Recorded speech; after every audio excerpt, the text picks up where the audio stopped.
Oh, come on, stop. Oh, God.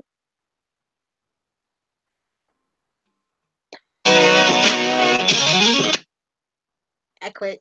Anyway, welcome to Newcastlecrew, a Southgate Media Group podcast dedicated to all things related to the DC comic book character of John Constantine.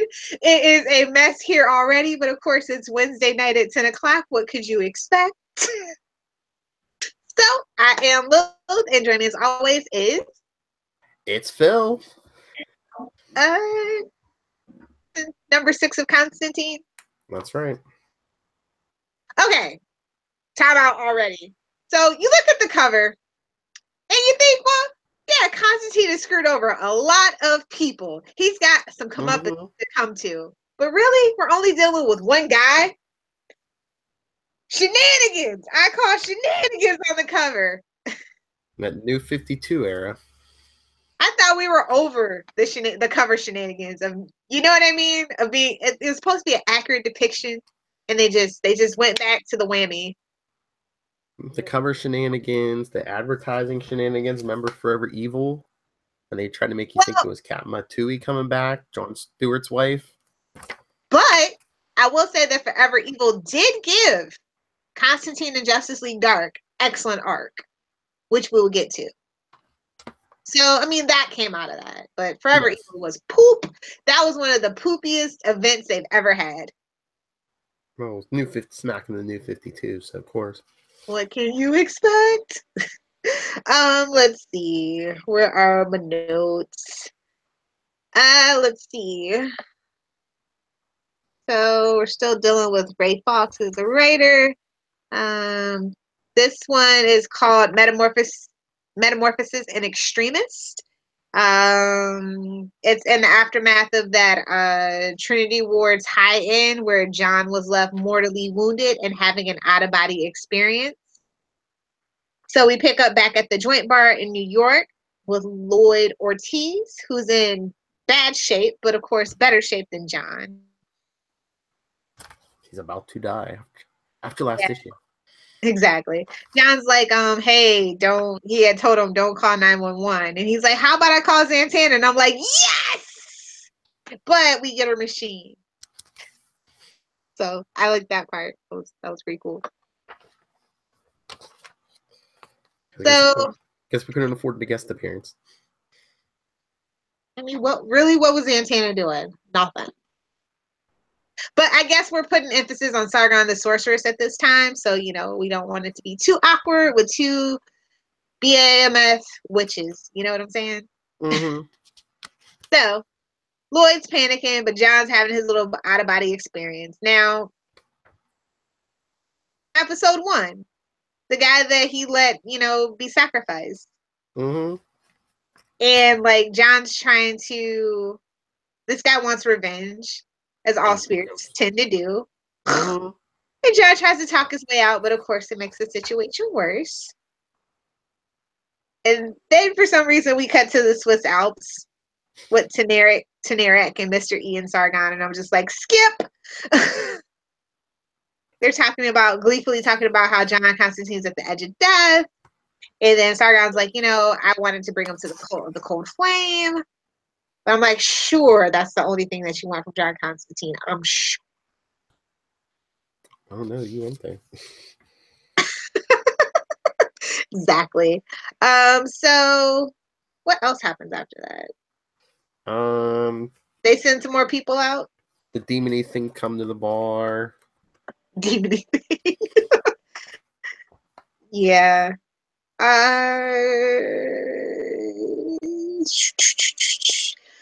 Yeah, so like as Chris's anger and rage gets exploited, more of the dark spirits from the cult come. And like Chris has to like agree to let go of his vendetta, and then he does that stupid deep meditation thing.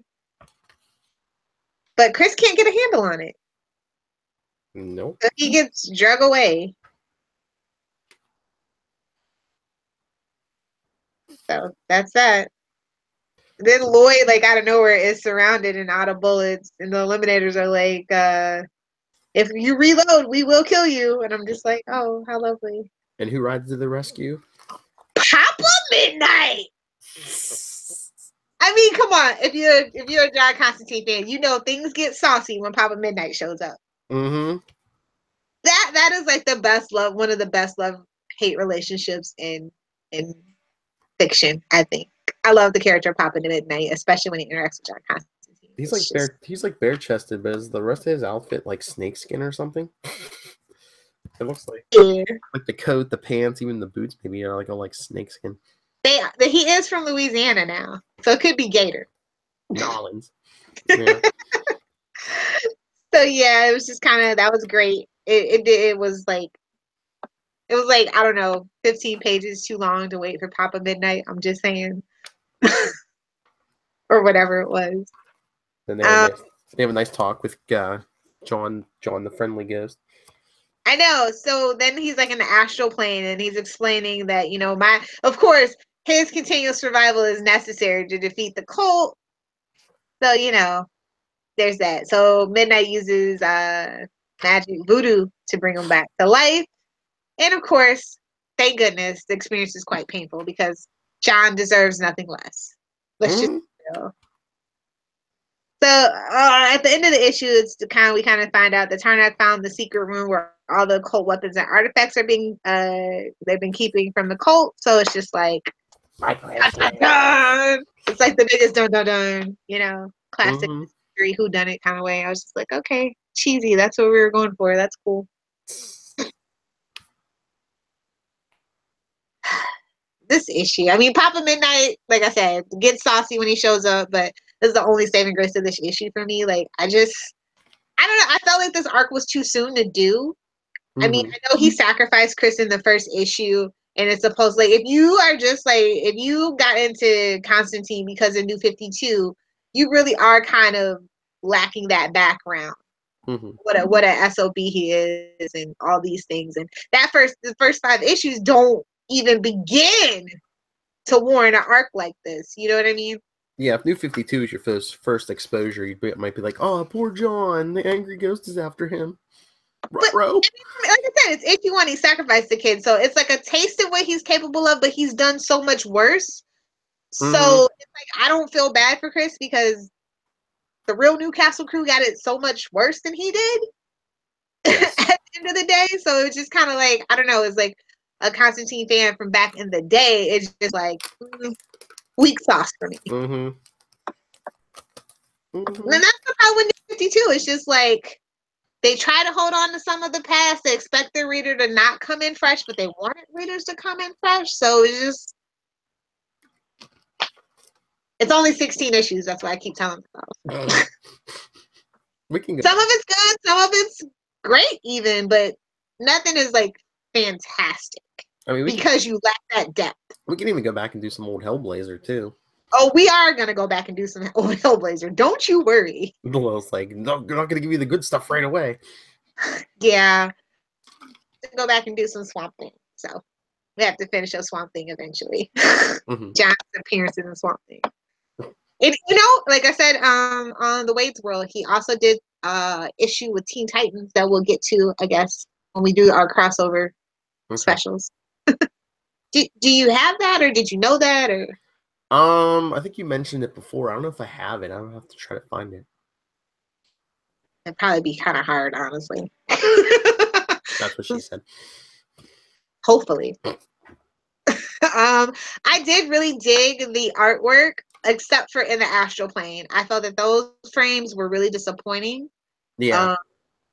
It wasn't like, it was kind of this weird, eerie shine to every astral plane scene. And I was just like, it's kind of plain. Other panels in construction were great, especially the bar room, because I felt like the angles were very dynamic, and he was really trying because, I don't know, there's nothing else to really do. Yeah, the astral stuff should look more trippy, Yeah, but not like, I don't know, it just felt really kind of flat. Like you expect the astral plane to be a little bit more, have more oomph to it. I don't know. I guess I just wasn't feeling it for the astral plane kind of area. More like, oh man, you mean that was more than one trip of acid? Okay. For John, of course he needs more than one. I mean, at the end of the day, I gave it a B minus. Yeah, I think I gotta agree with that. I think, like I said, my favorite panel is when Pop Up Midnight first shows up, obviously. Because besides Pop Up Midnight, it's basically just like cleanup from last issue. Yeah. And that's the problem when you're 6 issues into a brand new series and you've brought him over from a different universe and you keep making him have to like correlate with all these tie-ins and these events. It's like, no, I just want to get to know this guy. I was gonna say issue 5 is already a tie-in, yeah. Yeah, and there's more to come, trust you me.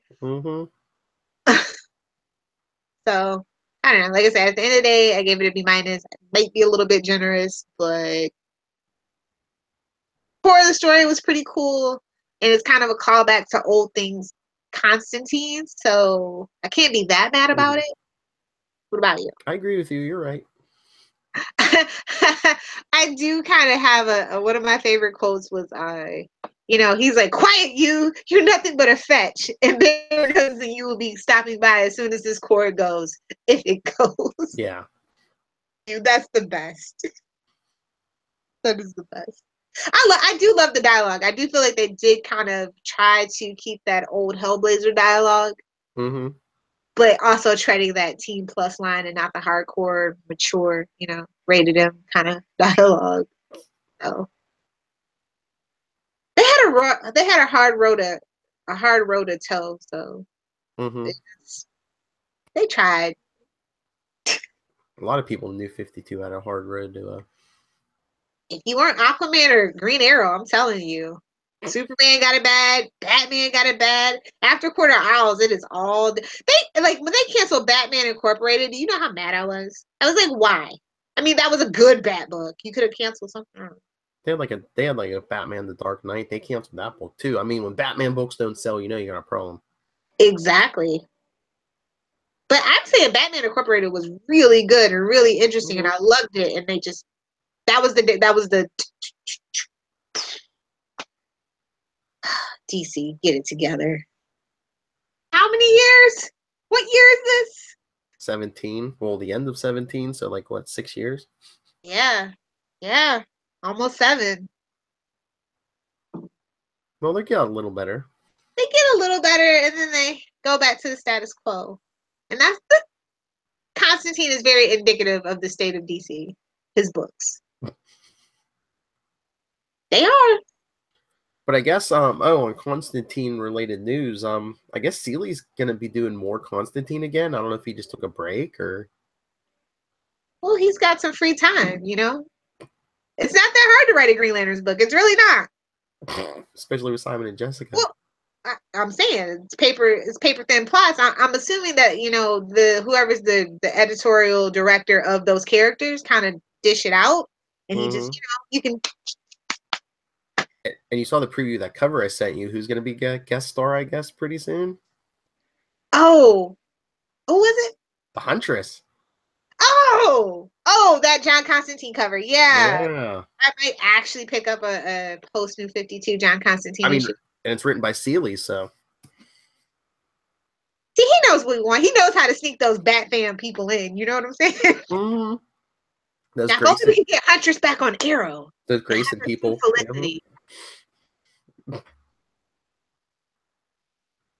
Felicity. Anyway, I'm obsessed. It's a sickness. And speaking of the CW, I can't believe we have to wait for February to get a full episode of Legends of Tomorrow with Constantine. What? February? Yeah, remember? Because the Supergirl and Legends are taking turns. So January Supergirl, and then if Black Lightning is not good, so help me goodness. Yeah, I will go to Atlanta or wherever they're filming. I'm assuming it's Atlanta because I know it's not Vancouver, and that's the only other place the CW films. Right, we have to wait till February for Legends, yeah. I mean, honestly, couldn't we have just waited for Black Lightning to come out in February, or were they not trying to be too on the nose? Or couldn't we just like... Because Black Panther's coming out in February, why not? It's all I'm saying. Couldn't you just come back with at least one episode of Legends with Constantine, and then started Supergirl after that? Why'd you... That just... Black Lightning... I'm gonna tell you what. Mara Brock a kill. If Black Lightning Pilot don't blow me away, we gonna have issues. Because nobody delayed Nigerian Constantine. When's the Seed cartoon coming out? Like, at least give us that. I don't know. Oh yeah, that's right. We're getting that too. We're supposed to talk about the Ray, by the way, too. Have you watched all like 10 minutes of those 6 episodes? I still haven't got to it, but like I said, I've been off, so I'm sure if not before sometime this week or next week, I will get to it. Nudge Tie. We definitely all have to talk about it. I think we get Charlie Esser to watch it. It is free. It's only 15 minutes. But you know what? I will say the only thing I don't like about the Seed is those ads. Even for something that's 5 minutes long, it's horrendous. Mm-hmm. And that's probably why I've kind of put it off. But I'm going to do it tomorrow on my lunch break. There's the poster for the animated series. Yeah, that's been out forever, though. You would think they would try to capitalize and create synergy, like when the Crisis on Earth X dropped, the Ray dropped that next week, right? That same Friday, right? You would think. This one it just says early 2018, so shouldn't have to wait too long. Early. That's very subjective. Yeah.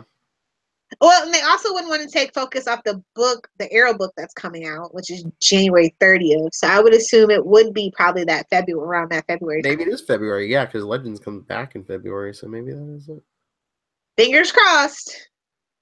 You know, even Wikipedia is saying 2018. I'm so ready for it. So hopefully soon, Hellblazers. But I will say that the very end of the Legends episode, the mid-season finale, he did at least have a cigarette. In the Arrow episode, he only had his lighter. So it's like that 9 o'clock slot does wonders. I'm really excited for it. I miss Matt Ryan so much. You can't go see one of his plays across the pond every day. You know what I mean? So Heat waving Constantine. Too bad. Oh wait, is Leo still around? I think so. Yeah. His heart belongs to the Ray, but